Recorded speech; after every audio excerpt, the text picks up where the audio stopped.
ఈ చెట్టు కనబడుతున్నాయా?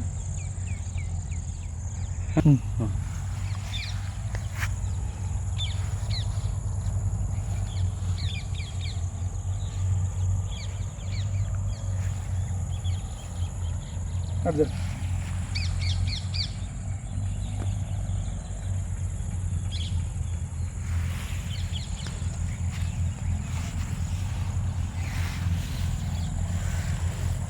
ఇది తీసుకురా.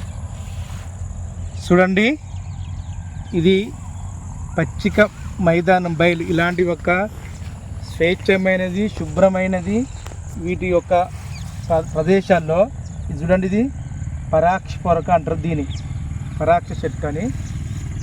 ఇది ఎంపల్ చెట్టు, ఇది ఎంపల్ చెట్టు. మరియు ఇంతకుముందు చూపించింది ఇది తంగేడు చెట్టు. ఎవరిది యొక్క ఎందుకు కని ఇలాంటి యొక్క సువిశాలమైన ప్రదేశం, శుభ్రమైన ప్రదేశం, ఇలాంటి ప్రదేశాలనే మన యొక్క ఆయుర్వేదాన్ని చేసే వైద్యానికి మనం కంకణం కట్టుకోవాలి. కానీ ఎలా అది దేనికి ఉపయోగపడే ఒకసారి చూద్దాం. దీని యొక్క స్థలదాతులకు కానీ ఎవరికైనా కానీ శిరసావించి వందనములు చేస్తూ అందరికీ ఆయుర్వేదం నా యొక్క ఛానల్ చూసే ప్రతి వ్యక్తికి, ప్రతి వ్యూవర్స్కి, ఈ ప్రపంచ లోకానికి నా పేరు వెనమల్ల రవి, సుశ్రుత ప్రకృతి వైద్యాలయం 79 నా యూట్యూబ్ ఛానల్ వారికి నన్ను కన్న తల్లిదండ్రులకు, మహర్షులకు, నా విద్య నేర్పిన గురువులకు నా యొక్క పాదాభివందనములు. ఆయుర్వేదాన్ని అభిమానించే వారికి, పాటించే వారికి ప్రత్యేకమైన ధన్యవాదములు. ఇలాంటి సువైశ్వాలమైన ప్రదేశాల్లో సహజ సంపదను కానీ, వృక్ష సంపదను కానీ, ప్రభుత్వ ఆస్తులను కానీ కాపాడే ప్రతి ఒక్క మనిషికి శిరసావించి వందనములు చేస్తున్నా. నేను చెప్పుకుంటూ పోతున్న ఆయుర్వేద అన్వేషణ భాగంలో, ఆయుర్వేద అభిమానులారా, మీకు ఇంతకుముందు చూపించిన ఒక విశాలమైన ప్రదేశంలో, టౌన్కు, ఒక పట్టణానికి సమీపములైన, ఒక మురికి నీరు వచ్చే సమీపములైన, ఎక్కువ జంతువులు విసర్జించే మలమూత్రం విసర్జించే సమీపంలోన, ఆ సమీపంలో కనీసం ఒక కొన్ని మీటర్లు, కొన్ని కిలోమీటర్ల వరకు ఉన్న యొక్క మొక్కలను, వనమూలికలను, అంటే ఆయుర్వేదం మందుకు తయారైన మొక్కలను సేకరించొద్దు. అందుకు మీకు ఈరోజు చూపించిన విధానం. ఎందుకంటే ఆయుర్వేద అభిమానులారా, ప్రతి మొక్క వర్షాకాలం సమీపంలో, అంటే ఎండాకాలం, వేసవి కాలంలో ప్రతి దానికి ఎంతో కొంత దప్పికలాగా వేసి సరైన నీరు పోషణ లేకపోతే కొన్ని చనిపోతాయి, మళ్ళీ తిరిగి కొన్ని పునరావృతం చెందుతాయి. ఆ చెందినప్పుడు ఈ యొక్క వర్షానికి ఎక్కువ శాతము ఖనిజ లవణాలు కానీ, దాని యొక్క సంబంధించిన ఏదైనా కానీ ఆ నీటిని సేకరించి అందులో ఎక్కువ శాతము ఈ యొక్క పిండి పదార్థ ఖండ భాగంలో, ఈ పిండి పదార్థ భాగంలో మరియు ఈ యొక్క పత్రం అర్ధరేణువులో ఎక్కువ శాతం నీరు ఉంటుంది. ఆ నీరు ఉండడం వల్ల ఏ వ్యాధికైతే మనం సమీపించేస్తామో ఆ వ్యాధి త్వరగతంగా తగ్గదండి. అందుకు ఆయుర్వేదం మీదనే మనకు ఒక విస్క్ లాగా అనిపిస్తుంది. ఏంది ఆయుర్వేదం, దీంతో వచ్చిన విషయం ఏంది అని అనిపిస్తుంది. అదొక భాగం. మరియు అపరిశుభ్రమైన ప్రదేశాల్లో ఎక్కువగా కాలుషితమై, ఎక్కువ జంతువులు, ఇతరులు, మానవులు కూడా ఎవరైనా మలమూత్రములు విసర్జించిన యొక్క సమీపంలో కూడా ఆ చెట్లను సేకరించినా కానీ అవి సక్రమంగా వాటి యొక్క పోషక పదార్థాలు కానీ, ఆ యొక్క మొక్కలలో కానీ, ఆ చెట్లలో కానీ, ఆ యొక్క తీగ జాతులు కానీ, ఏ చెట్లు అయినా కానీ ఔషధ గుణాలు పూర్తిగా కోల్పోతాయి. ఎందుకంటే మన శరీరం ఇద్దరికే కలుషితమైనది. ఆ కలుషితమైన యొక్క శరీరం వల్ల ఏదో ఒక మనకు పోషణలాగా మనకి ఏదో గట్టి దృఢత్వమైన యొక్క శక్తిని ఇయ్యది. అంటే మనుషులకే ఇయ్యనప్పుడు ఇలాంటి మొక్కలు కూడా అపరిశుభ్రమైన ప్రదేశాల్లో కానీ, అపరిశుభ్రమైన యొక్క ప్రాంతాల నుంచి వచ్చిన నీరు కానీ, అపరిశుభ్రమైన యొక్క గాలిలో వచ్చిన కార్బన్ డైఆక్సైడ్ పొగ లాంటివి వచ్చిన సమీపంలో కానీ ఆ మొక్కలు జీవించినా కానీ మనకు ఆ మొక్కల నుండి ఎలాంటి మాత్రం లాభం రాదు. అందుకో అలాంటి మొక్కలు కాకుండా, అలాంటి ప్రదేశాలు కాకుండా, అలాంటి యొక్క అపరిశుభ్రమైన గాలి కాకుండా, ఇటువంటి విశాలమైన ఒక ప్రదేశంలో సహజంగా పెరిగిన యొక్క మొక్కనే, సహజంగా పెరిగిన యొక్క చెట్టునే, సహజంగా పెరిగిన ఒక తీగ జాతిని చేసుకొని మరియు మన ఇంటి సమీపంలో కూడా మనం కూడా పెంచుకొని ఎలాంటి ఒక అపరిశుభ్రమైన పదార్థాలు వేయకుండా వాటికి వేరే ఒక అపరిశుభ్రమైన వాసనలు కానీ కార్బన్ డైఆక్సైడ్ కానీ అలాంటివి రాకుండా సహజ సిద్ధంగా మొలకెత్తించి పోషించుకొని వాటిని పెంపొందం చేసుకొని మనం కాక ఉపయోగించుకుంటే మన వ్యాధి మన చేతుల్నే చిటికలో మాయమవుతుంది. కానీ అది ఎందుకు చేస్తారు లేరు అని ఒక ఆవేదన. చెయ్యాలి. ఒక మనిషి మనకు ఒక సంతానం లాగా వస్తారు, మన యొక్క పుత్రులు కానీ పుత్రికలు పుడతారు. ఏం చేస్తారండి? ఇంజనీర్ కావాలి, డాక్టర్స్ కావాలి, టీచర్స్ కావాలి, పోలీసు కావాలి, మనం ఉన్న సంపద డబల్ కావాలి, అంత కావాలి, ఇంత అని కోరుకుంటాం. కానీ వాస్తవమే తన యొక్క మాతృమూర్తిగా, మన యొక్క తండ్రిగా, మన యొక్క బాధ్యతగా, కుటుంబ పోషకునిగా పిల్లలకు ఎదుగుదలకు అది చేయడము సహజము. వాళ్ళ యొక్క సంరక్షణ చేయడము, వాళ్ళ యొక్క ఏదో వయోవృద్ధులను చేయడం మన యొక్క బాధ్యత. మన యొక్క వారసత్వం, మన యొక్క సంపదగా ఉన్న మన యొక్క దాన్ని పెంపొందించడానికే అంత ప్రయత్నం చేస్తాం. కానీ సప్తధాతుల నిండి ఈ పంచభూతాలతోని కప్పబడి ఒక తల్లి తండ్రి యొక్క రూపముగా దాల్చి మనం బతుకుతున్నప్పుడు మనం ఎందుకు చేయము? అలాంటి రూపానికి ప్రతిరూపంగా ఆక్సిజన్ కానీ, ఆహారం కానీ, మనం నివసించడానికి భూమి కానీ, ఈ యొక్క సూర్యుని కానీ ఎందుకు కాపాడమండి? ఎప్పుడైతే వారసత్వ సంపదగా ఉన్న మన పిల్లలను ఏ విధంగా పోషించుకుంటామో, మన సృష్టిలో ఉన్న పంచభూతాలు కానీ, మన చుట్టూ ఉన్న పరిసరాలు కానీ, మన చుట్టూ ఉన్న మొక్కలు కానీ, మన చుట్టూ ఉన్న చెట్లు కానీ, మన చుట్టూ ఉన్న ప్రకృతి కానీ, పర్యావరణ పరిరక్షణ కానీ కాపాడిన వాళ్ళే గొప్పవాళ్ళు. అలాంటి పర్యావరణ పరిరక్షణ కాపాడుకుంటూ మన యొక్క సంపదలాగా, మన సంతాన సంపదలాగా పెంచుకుంటారని, అదేవిధంగా బాధ్యతగా పరిరక్షించుకొని ఈ యొక్క యావత్ యొక్క ప్రపంచంలో ఉన్న యొక్క మొక్క జాతి కానీ, చెట్టు జాతి కానీ, వృక్ష జాతిని కానీ గొప్పగా పోషక పదార్థాలుగా ఆశిస్తారని, వాటిని పెంపొందిస్తారని మీకు ఒక్కసారి వందనం చేస్తూ చెప్పుకుంటూ వెళ్ళిపోతున్నాం. ఆయుర్వేద అభిమానులారా, నేను చెప్పబోయేది ఏంటంటే, ఈ రోజున సహజ సిద్ధమైన మొక్కలు తీసుకున్నప్పుడే మన శరీరం సహజంగా కవచంలాగా ఉంటుంది. ఎప్పుడైతే ప్రకృతి సిద్ధంగా మొక్కలను తయారై వంగడాలుగా తీసుకొని వచ్చి మన శరీరం మీద ప్రకోచింపజేసిర్రో, అందుకే మన శరీరము అనారోగ్యంగా పాలయ్యే అవకాశంగా ఉంటాయి. ఈ రోజున సహజ సిద్ధమైన మొక్కల వాటికి మన యొక్క ప్రాముఖ్యత ఇవ్వాలి. ఎందుకంటే ఎన్నో జంతువులు, ఎన్నో ప్రాణులు, దాదాపుగా 84 లక్షల రకాల జీవులు ఉన్నాయి. మరి వీటికి అన్నిటికీ పరిరక్షణ ఎవరు? మన యొక్క మనిషికి మనమే పరిరక్షించుకుంటున్నాం. మన యొక్క ప్రేమానురాగాలు పెంచుకుని ఏవో కొన్ని పెంపుడు జంతువుల మీద, కొన్ని పక్షుల మీద, కొన్ని జీవుల మీద పెంపొందించుకుంటాం. వాటికి పరిరక్షణ ఉంటుంది.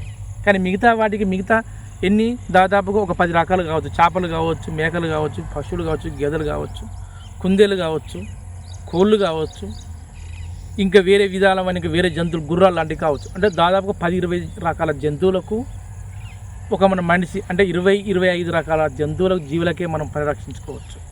కానీ మిగతా 84 లక్షల రకాల జీవులకు పరిరక్షణ ఎవరండి? ఈ ప్రకృతి కదా.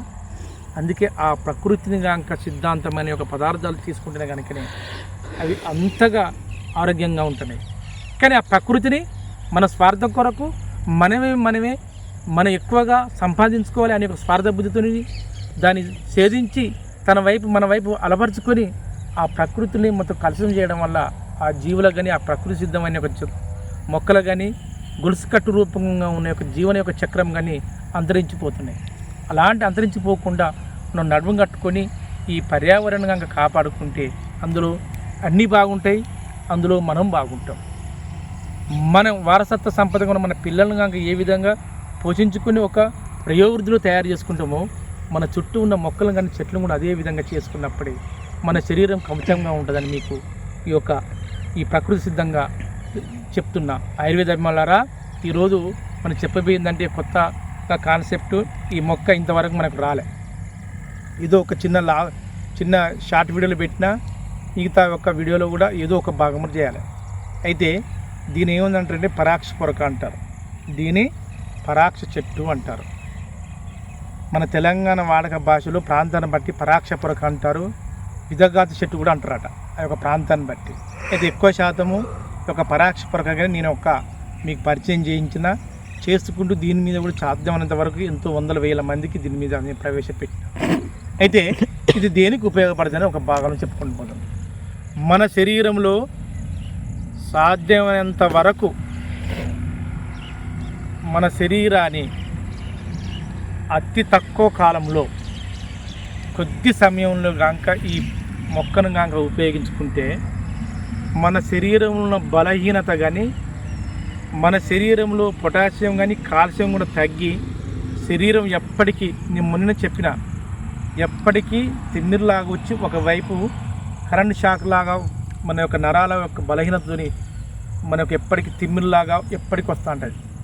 కూర్చున్న మనిషికి ఒక 10 నిమిషాలు కూర్చుంటాడు, మాట్లాడతాడు, మళ్ళీ మాట్లాడి కొద్ది కాలం ముందు ఒక 2-3 అడుగులు వేస్తాడు. అప్పటికి ఆ యొక్క కీళ్ళల్లో కానీ ఆ నరం సిస్టంలో కరెక్ట్గా బలహీనత స్పందన రాక దగ్గరికి ఇట్లా లాక్కుని ఉంటాయి. 10-20 నిమిషాలు ఆటోమేటిక్గా 2-3 నిమిషాలు ఒక 20 అడుగులు వేసిన తర్వాత ఆటోమేటిక్గా ఆ నరాలు మన సాపై మనిషిని నడుస్తారు. అంటే కీళ్ళవాతానికి దీనే రుమటాలజిస్ట్ ఐథరైటిస్ ఒక సమస్యలు కూడా మన శరీరంలో ఎప్పుడైతే కీళ్ళవాతం లాగా వచ్చినాయి అనుకోండి, ఎప్పుడైతే మన శరీరంలో కిడ్నీ చేయవలసిన ఒక పని సక్రమంగా చేయని ఎడల మన శరీరంలో ఎంతో కొంత శుద్ధము కాని రక్తము మన శరీరంలో కిడ్నీ నుంచి గుండె నుంచి మెదడుకు వెళ్ళిన తర్వాత మెదడు నుంచి శరీర భాగాలకు వెళ్ళిన తర్వాత ఎక్కడనొక్కో కీళ్ళ భాగంలో లేదంటే ఎక్కడో ఒక మడత భాగంలో ఆ యొక్క నరం సిస్టంలో కనుక వ్యర్థ పదార్థమైన రక్తంలో కలిసిపోయి ఆ కీళ్ళల్లో ఆ కీళ్ళ జమన అయినప్పుడు అక్కడ కీళ్ళను ఆ కీళ్ళ చుట్టూ యొక్క మజ్జను దానిలో ఉన్న యొక్క భాగాన్ని ఫ్రీగా ఆడనేది అన్నమాట. అంటే కీలవాతం లాగా దీన్ని కీలవాతం అంటారు, వేడి నొప్పులు అంటారు. అలాంటి వాటికి ఎవరికైనా యాక్సిడెంట్ జరిగింది, దాదాపుగా ఏదో ఒక ప్రమాదం జరిగి కొద్ది కాలం తర్వాత అలోపతి వైద్యము లేక నాటు వైద్యము చేసుకున్న వాళ్ళకు, ఇంకా నడవలేని వాళ్ళకు, సర్జరీలు కూడా అయ్యి సక్సెస్ కాని వాళ్ళకు, కీళ్ళ సంబంధించిన ఏ వ్యాధికైనా మన శరీరంలో వాతం కఫం పిత్తంలాగా వ్యాపించిన ఏ వ్యాధికైనా, దాంతోపాటు మన శరీరంలో ఎలాంటి యొక్క ఊపిరితిత్తుల యొక్క సమస్యలు ఉన్న వాళ్ళకు కూడా ఈ పరాక్ష పరకను కనుక తీసుకునే విధానంగా చేసుకుంటే ఆ వ్యాధి పటాపంచలవుతుంది. దీన్ని ఏ విధంగా తీసుకోవాలి అనేది ఒక విభాగము తీసుకుంటాం. నేను ఇప్పుడు చూపించిన విధంగా తీసుకోవద్దండి. నేను ఎందుకు చూపించానంటే ప్రతి వ్యక్తి తన మొక్కను సేకరించేటప్పుడు ఊరికి ఉత్తరం అన్నా తూర్పు భాగం అన్నా ఎంచుకోవాలి. మా ఊరికి ఉత్తరం వైపే ఉన్నది. ఇది దాదాపుగా మా ఊరికి 2 కిలోమీటర్ల పరిధిలో తొర్రూరు సమీప పట్టణంలో విశాలమైన శుభ్రంగా ఉండవలసిన ప్రదేశంలో ఇలాంటి కోవ చెందిన ఇంత స్థాయే అంటే దాదాపు చూడండి, సాధ్యమైనంత కొందరు బాగా ఇష్టపడతారు. కోడి పుంజులాట కూతకు రాని పుంజులు తినాలట, నాటు పుంజులు. గొర్రె పొద్దు కానీ మేక పొద్దు కానీ అవి ఎక్కువ ముదురనే తినదు, మామూలు లేతవి తినాలి. అంటే సంవత్సరం కాకుండా 9 నెలలు 6 నెలలు వాటి తీసుకుంటేనే వాటిలో ఎక్కువ పోషక పదార్థాలు ఉంటాయని చెప్తారు. ఈ మొక్క కూడా అంతే. ఇది పూత ఇక చూడండి, ఇక పూత పూస్తుంది. ఇక దాదాపుగా సెప్టెంబర్, ఇప్పుడు ఆగస్టు కదా, సెప్టెంబర్ నెల వచ్చిందనుకో, బతుకమ్మ సమీపంలో వచ్చిందనుకో, ఖచ్చితంగా ఇది పూత పూస్తుంది. బంగారు వన్నెలాగా పూత పూస్తుంది. ఈ పూత రాని పరాక్ష పొరకు సమూలంగా తీసుకోవాలి. ఎలా? చెప్పులిప్పి ఈ విధంగా దాదాపుగా మంచి ప్లేస్ లాగా ఉండి ఇలాంటి ఒక మంచి శుభ్రమైన ప్లేసులు చూసుకోండి. ఇలా చెప్పులిప్పి ఆ యొక్క దాన్ని ప్రార్థించుకొని ఏదో ఒకటి చేసుకొని ఈ విధంగా తీసుకోవాలి. ఇదే పాకానికి వచ్చింది. అంటే మొక్క పుట్టి దాదాపుగా కొన్ని నెలల లోపు కావచ్చండి. అంటే ఒక మొక్కను 90 రోజుల వరకు కాకుండా నెల 15 రోజులు ఇక్కడ ఈ సందులు ఈ గెల నుండి చిన్నగా పూత పూయడానికి ప్రయత్నం చేస్తుంది. ఈ పూత రాని ఒక మొక్కలు తీసుకోవాలి. చూడండి, ఈ పూత రాని మొక్కలు తీసుకోవాలి. చూడండి, ఈ పూతకు వస్తాయి. ఈ గెలల నుంచి చిన్న చిన్న మొగ్గలు వస్తాయి. చూడండి, ఈ పరాక్ష పొరకు తీసుకోవాలి. మంచిగానండి. ఎవరికైతే కీలవాతంతో కానీ వయసు మీద పడి ఎక్కడికక్కడ కెట్టచరుచుకుపోతారు మనుషులు. నాన్న అంటే ఆయన లేవడానికి గంట పడుతుంది, కూర్చోవమ్మ అంటే అమ్మ పండుకోవడానికి గంట పడుతుంది. అలాంటి ఒక వృద్ధులకు వయసు తక్కువ ఉన్నా కానీ అతనుల యొక్క కాల్షియం కానీ ఐరన్ కానీ ప్రోటీన్స్ దాని లోపం వల్ల కూడా కొందరు నడవలేని స్థితిలో వాళ్ళకు, అలాంటి వాళ్ళకి ఈ పరాక్ష పొరక నేను 3 పద్ధతులు చెప్తాను. మంచిగానండి. ఎవరికైనా కానీ లావుగా ఉండి బరువు ఎక్కువ వాళ్ళకు ఈ పరాక్ష పొరకను శుభ్రంగా కడిగి ఈ వేళ్ళకు మట్టి లేకుండా శుభ్రంగా కడిగి చిన్న చిన్న మెత్తగా తరగాలి. రోట్లో వేసి దంచొద్దండి. ఎప్పుడైతే రోట్లో వేసి దంచిర్రో దాని శక్తి మొత్తం కోల్పోతుంది. కొన్నిటికి నేను రోట్లో వేసి దంచుతానా, కొన్ని మిక్సింగ్ పడతానా. ఆ రోట్లో వేసి దంచిన వాటికి ఒకటి పచ్చిగా ఉన్న యొక్క చెట్టును తీసుకోవాలి, ఒకటి పొడిగా ఉన్నాయిగా పొడరు దాకా తీసుకొని ఆ రెండు కలిపి దంచుతుంటే ఈ తడి పొడి వల్ల ఆ పచ్చిదనం ద్రవ పదార్థం ఉన్న నిమ్ముగా ఉన్నదండి ఆ యొక్క పౌడర్కి వెళ్ళిపోతుంది. కానీ దీన్ని ఏం చేయాలి, సమూలంగా తీసుకోవాలి. చెట్టుని ఇటువంటి పాకని పరాక్ష పొరకను కనుక సమూలంగా తీసుకుని శుభ్రంగా కడిగి ఒక 5-10 నిమిషాలు చిటికెడు పసుపు లేక చిటికెడు ఉప్పు అన్న వేసి ఆ నీళ్ళలో నానబెట్టాలి. నానబెట్టిన తర్వాత చెప్పింది ఒకటే మంచిగా వినండి. నేను ఏం చెప్తా అది విన్న వాళ్ళే మన యొక్క చెప్పే యొక్క ఆయుర్వేదంలో దాని యొక్క విజయాన్ని పొందుతారు. కొందరు తెలివి ఉపయోగించుకొని, కొందరు తెలియక ఉపయోగించుకొని కూడా కొందరు ఆగవద్దు, అల్టా కావద్దు. దీనికి పచ్చిది ఇంత అల్లం ముక్క, చిటికెడు అంత పొడుగు, ఒక అంగుళం అంతా, ఒక ఇంచు అంతా ఒక అల్లం ముక్క. దీన్ని మెత్తగా చిన్న చిన్న ముక్కలుగా తరగాలి. అల్లం ముక్క అయింది కానీ దాని తగినంత గ్యాస్ ట్రబుల్ ఉన్న వాళ్ళు, కడుపుల మంట ఉన్న వాళ్ళకు మిరియాలు, ఇది లేని వాళ్ళకు ఉన్న వాళ్ళకు మెంతులు వేయండి. 4-3 మెంతులు, 2-3 మిరియాలన్నా, 4-3 మెంతులన్నా, ఇంత అల్లం ముక్క. ఈ 3 మెంతులు, మిరియాలు లేదా మెంతులు, అల్లం ముక్క, పరాక్ష పొరక ఈ చెట్టు విశాలంగా దొరుకుతుంది. ఎప్పటికప్పుడే కనుక మెత్తగా తరిగి శుభ్రం చేసి చిన్న చిన్న చిన్న చిన్న చిన్న చిన్న చిన్న చిన్న ముక్కల్లాగా చేసి కషాయంలాగా చేసన్నా రోజు ఉదయం సాయంత్రం మంచన పడి లేవనోళ్ళకైనా కనీసము దీన్ని మెత్తగా ఇది చిన్న చిన్న తరిగి కొంచెం నూనె చుక్క, నువ్వుల నూనె లేక కొబ్బరి నూనె వేసుకొని లేహంలాగా చేసుకొని ఉదయం 2 చెంచాలు, సాయంత్రం ఒక 2 చెంచాలు లాగా తీసుకుంటే కొందరి మాట రాని పిల్లలు ఉంటారండి. ఈ సమాజంలో జెనెటిక్ ప్రాబ్లంతో, మేనరికంతో ఎంత సైన్స్ చెప్పినా, ఎంత ఏజ్ చేసినా, ఎంత అభివృద్ధి చెందినా కానీ కొందరి ప్రేమాండాలు తగ్గించుకోలేక మా అక్క వేరే అవుతుంది, మా చెల్లె వేరే అవుతుంది, మా అన్న వేరే అవుతారు, మా తమ్ముడు వేరే అవుతారు అని చేసుకుని కూడా మేనరికాలు కూడా పెళ్లి చేసుకోవడం వల్ల వాళ్ళ బ్లడ్ గ్రూప్లో జెనెటిక్ ప్రాబ్లంతో ఉన్న వాళ్ళు కూడా మంచాల పడి కొందరు లేస్తారు. ఎంత అవస్థ అంటే పుట్టిన నుంచి మొదలుకుంటే నాకు ఎందుకు ఈ పిల్లలు అనే అవస్థ. అలాంటి వాళ్ళకు కూడా అంగవైకల్యానికి చెందిన వాళ్ళు కూడా ఈ యొక్క సొంటి కానీ, ఇంకా అల్లం ముక్క కానీ, ఇంత మిరియాలు కానీ లేక మెంతులు కానీ ఏదన్నా ఒక 3 గంటలు సేకరించుకొని ఏ రోజు ఆ రోజు తాపుతంటే అతని శరీరంలో సప్తధాతుల్లో కలిసి ఒక పరాక్ష పొరక చూడండి, ఇది నారలాగా సాగుతుంది. ఇంత శక్తి నార ఏ దానికి ఉండదు మనకున్న చెట్లలో. చూడండి ఇది, దీని అతి బల చెట్టు అంటే తుత్తూరు బెండి, బల అంటే చెట్టు అంటే ఇది చూడండి. ఈ విధంగా నారలాగొచ్చు. ఈ విధంగా నారగా వచ్చినప్పుడు మన శరీరంలో, మన యొక్క మధ్యలో, మన యొక్క మూలుగలు కలిసి ఎక్కడికక్కడికి మన యొక్క జాయింట్లలో ఆ మూలుగా ఏ విధంగా క్షీణించిందో మళ్ళీ క్షీణించి తిరిగి పునరావృతం చెందుతుంది. అంత అమూల్యమైనది ఈ పరాక్ష పొరక. దీన్ని ఖచ్చితంగా ఉపయోగించుకొని ఆయుర్వేద అభిమానులారా, దీని అంతేకాకుండా దీన్ని దేవుడిచ్చిన వరం ఏందో చూడండి. దీన్ని పత్రం తింటే ఒక టేస్ట్ కలిగి ఉంటుంది. దీన్ని ఎందుకు ఆ దేవుడు అలా కలిగిస్తా చూడండి, ఒక టేస్ట్ ఉంటుంది. ఇంకా ఓపిక ఉన్నది అనుకోండి, మొదటి ముద్దలు కాక ఈ 2 ముక్కలు కాక చేసుకొని ఉదయం 2 ముద్దలు, సాయంత్రం ఒక 2 ముద్దలు దాకా కలుపుకొని తింటే ఇంత అల్లం ముక్క, పెట్టిన మెంతులు కాక 2 ఆ యొక్క దినుసులు కాక చేసుకొని ఒక పరాక్ష పొరక మన ఆహారంలో తీసుకున్నా కొందరు ఏం చేస్తారో తెలుసా అండి, ఇంకంత అమూల్యమైనది. దీన్ని మొత్తం తరిగి నేను ఫస్ట్ కాంచెం చెప్పుకుని వస్తాను. ప్రతి మనిషి, ప్రతి కుటుంబంలో దానికి ఏమంటారండి, దరిద్రమైన పద్ధతి అన్నట్టు చెడు పద్ధతి ఉంటుంది చూడండి మన వంటకాల్లో. ఇడ్లీ దోశ, ఈ ఇడ్లీ దోశను కాక ఎన్ని కుటుంబాలు కాక పక్కకు పట్టించినాయో ఆ పక్కకు పట్టించిన కుటుంబాలు బాగుపడతాయి. ఇడ్లీ అన్ని పోషక పదార్థాలు కలిగిన ఒక మినుము పిండి పెడతారు.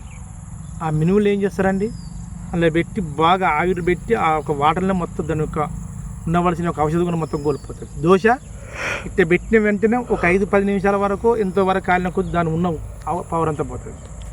ప్రతిదీ విస్ఫోటనం చెందొద్దు. చిన్న గింజ అయినా చూడండి ఏ విధంగా రూపం ఉంటుందో అదే విధంగా మనం ఉడికించుకొని లేక డైరెక్ట్గా తీసుకున్నప్పుడు ఎక్కువ శాతం 100% మనకు పోషక పదార్థాన్ని ఇచ్చి ఆ వ్యాధిని దూరం చేసే తగ్గట్టుగా ఉంటుంది. ఈ మొక్కను కనుక ఓపిక ఉంటే ప్రతి ఒక్కరు కానీ ఈ మొక్కను ఏం చేయాలంటే మంచిగా సేకరించుకొని శుభ్రత పరుచుకొని చిన్న చిన్న చిన్న చిన్న చిన్న చిన్న ముక్కల్లాగా కొందరు అంటారు మరి ఇక్కడ కాండం గట్టుకుని ఈ పాకానికి చెందినయే అంటే దాదాపుగా ఎంత 1 ఫీట్నర ఉన్న ఎత్తుగలవే 2 ఫీట్ల లోపు ఉన్న వాటికే మనం సేకరించుకోవాలి. ఇలా ముదురు ఉన్న వాటికి కనుక చిన్న చిన్న చిన్న చిన్న చిన్న చిన్న చిన్న చిన్న ముక్కల్లాగా తరిగి ఇంకా ఓపుకుంది అనుకోని ఈ పత్రంలో ఉన్న వరకు ఆహారంలో తీసుకొని తినాలి. ఈ గట్టి వాటికి ఏం చేయాలి, కషాయాలు వేసుకొని కషాయాలాగా చేసుకొని తాగడానికి ప్రయత్నం చేయాలి. ఈ ఒక్క మొక్కతోనే కీలవాతం మించింది కానీ మన శరీరానికి ఎలాంటి వ్యాధి రానియదండి. అంత సంజీవిని మొక్క ఈ పరాక్ష పొరక. ఎంతమందికి నేను ప్రవేశపెట్టినంటే బాటంలో వెళుతుంటే నాకు కీలవాతం వచ్చిందయ్యా అని ఇది అనుభవం చెప్తా అంటే ఏం లేదు తాత ఇవి తీసుకో ఇది వాడమంటే వాళ్ళు వాస్తవంగా వాడారు. మాకు వెనకడ మా చిన్నతనంలో ఇలాంటి ప్రతిదీ విషయం కూడా పురాతన కాలంలో మహర్షులు కానీ మన తాత ముత్తాతలు కానీ ఒక జీవన విధానమే ఆయుర్వేదం. కానీ కొందరు తన యొక్క దోపిడీ తత్వంతోనో లేక ఈ దేశంలో కానీ ఈ ప్రజల్లో కానీ సమాజంలో కానీ ఎవరినైనా మోసం చేసి కొంచెం మూలాధారం సంపాదించుకున్న వాళ్ళు ఈ మొక్క మందు ఈ మొక్కను తెలిసిన యొక్క విషయాలు ఎవరు తెలియదు నాకే తెలియని చెప్పుకుంటూ పోతారు. ప్రతి మనిషి అన్వేషించాలి, ప్రతి మనిషి కష్టించాలి. దేని గురించి కష్టించినవో దేని గురించి అన్వేషించినవో ఆ అన్వేషణ కనుక ప్రతిఫలం చెందే విధంగా కష్టపడితే ఖచ్చితంగా ప్రతిఫలం ఉంటుంది. ఇందులో ఆయుర్వేదంలో 100% అదే. ఇద్దరు కొందరు అన్వేషించక కష్టించక దాని యొక్క ప్రతిఫలం డైరెక్ట్ కావాలనుకుంటే ఈ రోజుల్లో ఏమున్నదండి, రసాయనిక మందు అనేది ఏది తెలుస్తలేదు, అల్లోపతి మందని ఏది తెలుస్తలేదు, ఆయుర్వేద మందని ఏం తెలుస్తలేదు, హోమియోపతి మందని ఏం తెలుస్తలేదు. గత ఒక 4 రోజుల క్రితం నా దగ్గరకు వచ్చారండి. చిన్న చూడండి ఆయుర్వేద అభిమానులారా, చెప్పవలసిన విషయం కాదని చెప్తాను. ఎందుకంటే 12 సంవత్సరాల బాబు దాదాపు 12-13 ఉంటాయి. దాదాపుకు 30 లోపు ఏజ్ ఉంటుంది. సపోర్టివ్ డ్రగ్ ఉంటుంది అంటే పారాసెటమాల్ పెయిన్ కిల్లర్స్ ఏదో సపోర్టివ్ డ్రగ్ అంటారు, సహాయక మందులు అంటారు, వాటిని యాంటీబయాటిక్ వ్యాధి నిరోధక శక్తి మందులు అంటారు. ఎంతో 1 mg దానికి ఏజ్ని బట్టి ఒక వెయిట్ని బట్టి ఇవ్వాలి. ప్రతి ఒక్కరు డాక్టర్ రేట్లు పొందిన ప్రతి ఒక్కరు ఆయుర్వేదం పొందిన ప్రతి ఒక్కరు ఏదైనా కానీ చూడండి 12 సంవత్సరాలు 13 సంవత్సరాల బాబుకు డోలో 650, వేడి చూస్తే 30 లోపు 24 కేజీలు ఉంటాయి. 50-60 సంవత్సరాల మనిషికి 40 సంవత్సరాల మనిషికి 20 సంవత్సరాల వరకు డోలో 650, వేడి చూస్తే 60-50 సంవత్సరాలు 50 కిలోలు ఉంటాయి. అది వాస్తవమే, ఆ వెయిట్ ఏజ్కుంటుంది. కానీ డోలో 650 అనేది ఒక ముద్ర పడిపోయింది. ఏంటంటే డోలో 650 వేస్తేనే జ్వరం జారుతుంది. సహాయక మందులు ఎక్కువ శాతం శరీరం మీద ప్రభావితం చెందుతాయి, చెడుగా ప్రభావితం. అందుకు సహాయక మందులు డోసు తగ్గించాలి.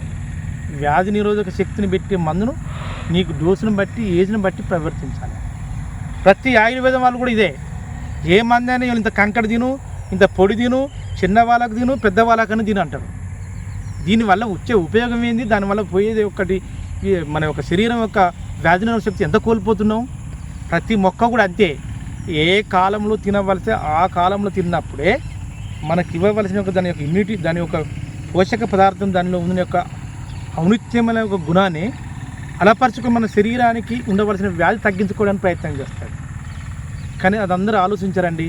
నా దగ్గరికే మనుషులు రావాలి, నేనే ఎక్కువ ధనము ఉపయోగించుకోవాలి, నేనే విధంగా అందరిలో పేరు పోవాలని కూడా ఆలోచిస్తారు. అది కాదు ముఖ్యంగా. ఎంతవరకు పోషక పదార్థాన్ని మన శరీరానికి అందించినప్పుడు ఆ పోషకాన్ని బట్టి మన శరీర లక్షణాన్ని బట్టి మన యొక్క వ్యాధి తగ్గడానికి ప్రయత్నం చేయాలి. ప్రతిదీ సర్టిఫై ఉన్న వాళ్ళంతే, సర్టిఫై లేని వాళ్ళంతే. ప్రపంచంలో ప్రతి ఒక్కరు ఇదే కథ. మాకు ఉన్నది ఇంతే, ఇది ఇంతే డోలో, ఇది ఉన్నది ఇంత ఔషధం, ఇంతే మొక్క. అది కాదు సమాజంలో ఉండవలసింది. అది ఎవరు చేస్తున్నారు? మన యొక్క ఈ కాలకృత్యంలో అందరు స్పీడ్గా అందరూ ఒక కాలాన్ని బట్టి మనం ఎక్కువ ప్రవేశించి మనమే అతి త్వరగా తగ్గాలి, అతి త్వరగా వెళ్ళాలి, అతి త్వరగా నాకు ఇవన్నీ తగ్గాలనే వాళ్ళు ప్రజలే మన యొక్క మనుషులే మన యొక్క ముందుకు వచ్చడం వల్ల ఎదుటి మనిషి కూడా అదే సమయాన్ని మనం క్యాచ్ చేసుకొని మనం లొంగ తీసుకొని ఎక్కువ కాలంలో తగ్గకుండా తక్కువ కాలం తగ్గడానికి ప్రయత్నం చేస్తాం. మరి అలాంటి వాటి చివరికి కోల్పోయేది ఎవరు? మనమే. ఎవరైతే తొందరపాటున చెడు దానికి దారి తీస్తారో వాళ్ళే సర్వస్వం కోల్పోతారు. అలాంటి సర్వస్వాన్ని కోల్పోకుండా ఈ యావతి ఒక ప్రపంచ లోకంలో ఔనిత్యమైనది, అతి గొప్పమైనది, అన్నిటికన్నే మన శరీరాన్ని, ఈ ప్రపంచాన్ని అలవర్చుకొని మంచి సమాజంలో దారిలో పెట్టేది ఏ వేదం అంటే ఆయుర్వేదం. ఈ ఆయుర్వేదాన్ని పెంచుకొని నేను చెప్పినట్టుగా ప్రతి ఒక్కరూ ఉదయం లేచిన వెంటనే ఆయిల్ పుల్లింగ్ చేసుకోండి. దీన్ని కూడా లావుగా ఉండి కొందరు న్యూరో అండ్ ఆర్థోపెడిక్ డాక్టర్ల దగ్గరికి వెళ్ళి, అంతేకాకుండా ఆయుర్వేద మహర్షుల లాగా ఉన్న గొప్ప గొప్ప ఆయుర్వేదాల దగ్గరికి వెళ్ళి మెడిసిన్స్ వాడి తిరిగి మేము లేవలేని వాళ్ళు కూడా చివరికి ఏం చేస్తారండి? ఏమి తీసుకోరు. అలాంటి వాళ్ళ వ్యక్తులకైనా ఎవరికైనా నేను రెండు మార్గాలు 3 మార్గాలు ఎంచుకోండి. ఒకటి ఆయిల్ పుల్లింగు, ఉదయం లేచిన వెంటనే దీన్ని ఏమంటారు, ఈ యొక్క యోగాసనం లాగా చేయడం, గ్లాన్స్ ప్రేరేపింపజేయడము, కొంచెం ఓపికన్న వాళ్ళు మొలకెత్తిన గింజలు, లేదంటే ఈ యొక్క పోషక పదార్థాలైన ఒక ఆయుర్వేద యొక్క మొక్కలను సేకరించుకొని చూర్ణమా, లేమమా, కషాయమా, లేదా ఇంకా ఓపికంటే భస్మీకరణల అలాంటివి చేసుకొని తింటే వాళ్ళకు ఖచ్చితంగా ఎలాంటి వ్యాధైనా రాదు, నీ దరికి రాదు, నీ దగ్గరికి రాలేదు. కానీ లావుగా ఉండి ప్రతిష్టంగా నాకు లేవరాదు, కీళ్ళ నొప్పులాగా ఉన్న వాళ్ళు, కీలవాతంలాగా ఉన్నవాళ్ళు కొబ్బరి నూనెలో సమూలని ఈ యొక్క చెట్టును పరాక్షపరకంగా సమూలంగా ఉడికించుకొని రోజు ఉదయం సాయంత్రంగా పుక్కిలిస్తూ ఉంటే ఖచ్చితంగా నీ యొక్క కీలవాత తగ్గుతుంది. మామూలుగా బాగా లాగున్న వాళ్ళు కొబ్బరి నూనె, మామూలుగా ఉండి బక్కగా ఉన్న వాళ్ళకు నువ్వుల నూనెలో ఈ యొక్క పరాక్షపరకను తీసుకొని, ఎప్పుడైతే నువ్వుల నూనె తీసుకున్నప్పుడు కొన్ని మెంతులన్నా, లేక కొబ్బరి నూనె వేసిన కొన్ని మెంతులన్నా, కొన్ని మిరియాలలాగా ఎలా వేసుకొని మనకు ఆయిల్ పుల్లింగా చేసుకొని ఉదయం సాయంత్రం ఓపికన వాళ్ళు ఉదయం సాయంత్రం, ఓపిక లేని వాళ్ళు ఒక టైంను బట్టి, దాని ఒక కాలమితిని బట్టి కనుక ఖచ్చితంగా ఉపయోగించుకుంటే, ఆయిల్ పుల్లింగ్ చేసుకుంటే ఖచ్చితంగా 100% ఈ ఆయిల్ పుల్లింగ్తోనే సర్వరోగం పోతుంది. ఏ వ్యాధి అయినా, ఏ వ్యాధికి సంబంధించిన మొక్క అయినా ఆయిల్ పుల్లింగ్ చేసుకున్న ప్రతి వ్యక్తికి నేను శిరసావించి వందనం చేస్తున్నాను. ఎప్పుడైతే ఆయిల్ పుల్లింగ్కు మన శరీరాన్ని ఉన్న ఒక యోగముద్రకు మన యొక్క ఆహార పదార్థాన్ని అలవర్చుకోవడానికి, మంచి ఆహార పదార్థాలని, ఆహార నియమాలు, ఆయుర్వేద ఆహార పదార్థాలు అలవర్చుకున్న వాళ్ళు ఎవరు ఉంటారో వాళ్ళు ఖచ్చితంగా 100%లో తన యొక్క ఆరోగ్యాన్ని మంచి మార్గాన్ని ఎంచుకున్నట్టు. ఎవరైతే నాకొద్దు, నాకు ఏదో ఒకటి కావాలి ఉన్న వాళ్ళు ఎంచుకున్న వాళ్ళు 100% చెడు మార్గాన్ని ఎంచుకున్న వాళ్ళు. ఎందుకంటే ఆయుర్వేద అభిమానులారా, ఇప్పటికీ ఒక 2019 నుంచి 2020లో ఫస్ట్ వే కరోనా వచ్చింది. 2019 నుంచి 2021 వరకు 22 వరకు కరోనా ప్రభావితం చెందినాం. ఇప్పుడు 2020 అంటే 3-2 సంవత్సరాలు మన శరీరాలు ఎక్కడికక్కడ గుళ్ళ మారిపోయి, ఏ యాంటీబయాటిక్ కానీ, ఏ సపోర్టిక్ డ్రగ్ కానీ, ఏ ఆయుర్వేదం కానీ, ఏ అలోపతి కానీ, ఏదో ఫిజియోపతి కానీ, ఇంకా ఏ ప్రపంచంలో ఏ వైద్యానికైనా శరీరాలు సహకరిస్తాయి. ఎందుకంటే మనం చేసిన తప్పిదం.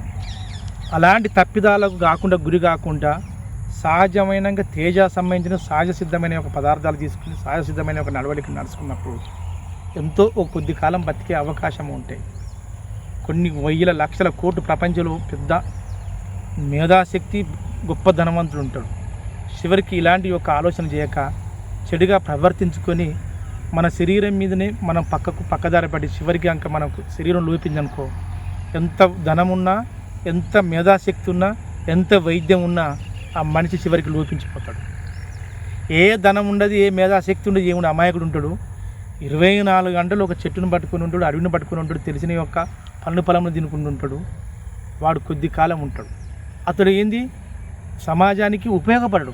కొందరు ఉపయోగపడే వ్యక్తులు ఆగమవుతారు ఇలాంటి ఒక ఆచరణ చేయక. అలాంటి యొక్క శరీరాన్ని ఆగపట్టుకోక మంచిగా ఎంచుకొని ఈ మంచి యొక్క ప్రపంచంలో యొక్క మన భరతఖండం మీద అనేక విధమైన యొక్క వనమూలికలు ఉన్నాయి. అలాంటి వనమూలికలు కాపాడుకుంటూ మన శరీరానికి ఈ ప్రపంచం అనే యొక్క ప్రపంచమైన ఒక భూభాగంలాగా ఉన్న మన భరతఖండంలో ఏ విధంగా అనేక విధమైన మొక్కలు ఉన్నాయో మన శరీరంలో కూడా అదే అనేక విధమైన వ్యాధులకు, అనేక రకాల యొక్క వ్యాధులకు సంబంధించిన మొక్కలు ఉన్నాయి. అలాంటి మొక్కలను కూడా కాపాడుకుంటూ మన శరీరాన్ని కూడా కాపాడుకుంటూ మనను మనం కాపాడుకుంటూ మన కుటుంబాన్ని కూడా కాపాడుకుంటూ మంచి సస్యశ్యామలుగా వర్ధిల్లాలని ఆశిస్తూ మీ నుండి సెలవు తీసుకుంటూ జై ఆయుర్వేదం, జై జై ఆయుర్వేదం, జై హింద్.